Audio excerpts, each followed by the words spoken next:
வணக்கம். நாம் இன்று எந்த பதிவு பார்க்க போகிறோம் என்றால், பெருமாளுக்கு உரிய திருவோண விரதம். பெருமாளின் அருளை பரிபூரணமாக பெறுவதற்குரிய விரதங்களில் ஒன்று திருவோண விரதம். ஏகாதசி விரதத்திற்கு இணையான பலன்களை தரக்கூடியது இந்த திருவோண விரதம். இந்த விரதத்தை எப்படி இருக்க வேண்டும், இதன் சிறப்புகள் என்ன, திருவோணம் விரத நாளன்று என்ன செய்ய வேண்டும், இதன் பலன்கள் என்னென்ன என்பதை இந்த பதிவில் பார்ப்போம்.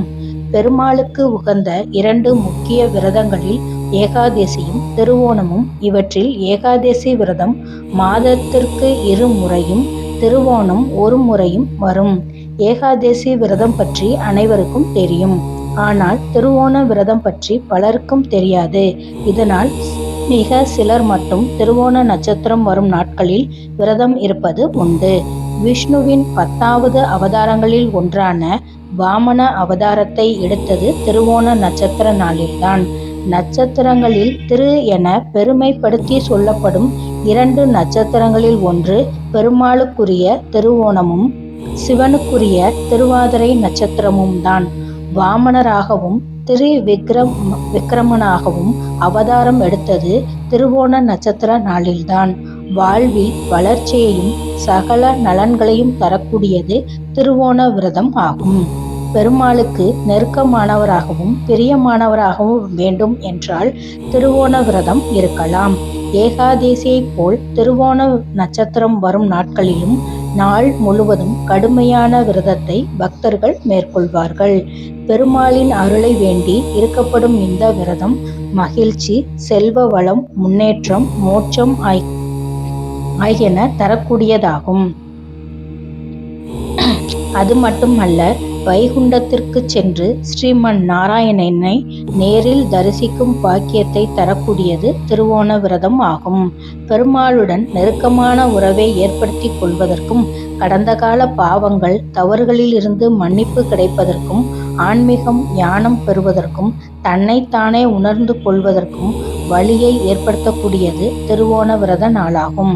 திருவோண விரதம் அன்று அதிகாலையில் எழுந்து நீராடி சுத்தமான ஆடைகளை உடுத்தி கொண்டு தீர்த்தம், பால், தேன் ஆகியவற்றால் அபிஷேகம் செய்ய வேண்டும். வாசனை மிகுந்த மலர்களை பெருமாளுக்கு சூட்டி வழிபட வேண்டும். ஏகாதசி விரதத்திற்கு கடைபிடிக்கும் விரத முறைகளை இதற்கும் கடைபிடிக்கலாம். உணவை தவிர்த்து இறை வழிபாட்டில் கவனம் செலுத்த வேண்டும். தியானம், வழிபாடு, மந்திர ஜபம் ஆகியவற்றை மேற்கொள்ள வேண்டும். மாலையில் சூரியன் மறைந்த பின் பெருமாளுக்கு பூஜைகள் செய்து வழிபட்ட பிறகு பெருமாளுக்கு படைத்த நைவேத்தியத்தை சாப்பிட்டு விரதத்தை நிறைவு செய்ய வேண்டும். சாப்பிடாமல் இருக்க முடியாது என்ற சூழ்நிலையில் இருப்பவர்கள் மதிய சாப்பாடு சாப்பிட்டாலும் இந்த வழிபாட்டை செய்யலாம். மாலை வீட்டில் இருந்தபடியே பூஜை அறையில் விளக்கு ஏற்றி வைத்துவிட்டு பெருமாளுக்கு அப்பம் செய்து நெய்வேத்தியம் வைத்து வழிபாட்டை மேற்கொள்ளலாம். பெருமாளுக்கு துளசி இலைகளை அணிவித்து விளக்கு ஏற்றி உங்களுடைய பிரச்சனைகள் தீர பிரார்த்தனை செய்தால் வேண்டிய வேண்டுதல் அப்படியே நடக்கும். அருகில் உள்ள பெருமாள் கோவிலுக்கு சென்று பெருமாளுக்கு 12 வாழைப்பழம் வாங்கிக் கொள்ளுங்கள்.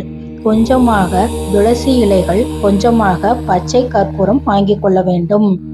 வாழைப்பழத்தை பெருமாள் பாதத்தில் வைத்து எடுத்து கோவிலுக்கு வரும் பக்தர்களுக்கு எல்லாம் ஒவ்வொரு பழத்தை தானம் செய்துவிடுங்கள். உங்களுடைய தீராத நோய் நொடி தீர இந்த தானம் செய்வது சிறப்பான பலனை கொடுக்கும். துளசி இலைகளை பெருமாளுக்கு சாத்தி விடுவார்கள். பிரசாதமாக 2 இலைகளை மட்டும் திரும்பவும் வாங்கிக் கொள்ளுங்கள்.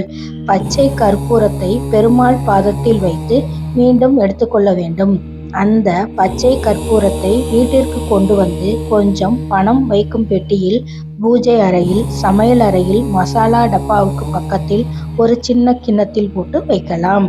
இப்படி வீட்டில் எல்லா இடத்திலும் பெருமாள் கோவிலில் இருந்து எடுத்து வரப்பட்ட பச்சை கற்பூரத்தை வைத்தால் வீட்டில் இருக்கும் தரித்திரம் விலகி வீட்டில் செல்வ கடாட்சம் பெருகும் என்பது நம்பிக்கை. இந்த நாளில் கோவிந்தா என்ற நாமத்தை சொல்லிக் கொண்டே இருக்க வேண்டும். எத்தனை முறை முடியுமோ அத்தனை முறை சொல்லலாம். இதுவே பெருமாளின் மனதில் இடம் பிடிக்க சரியான வழியாகும். இந்த பதிவு உங்களுக்கு பிடித்திருந்தால் லைக் பண்ணுங்க, கமெண்ட் பண்ணுங்க, ஷேர் பண்ணுங்க.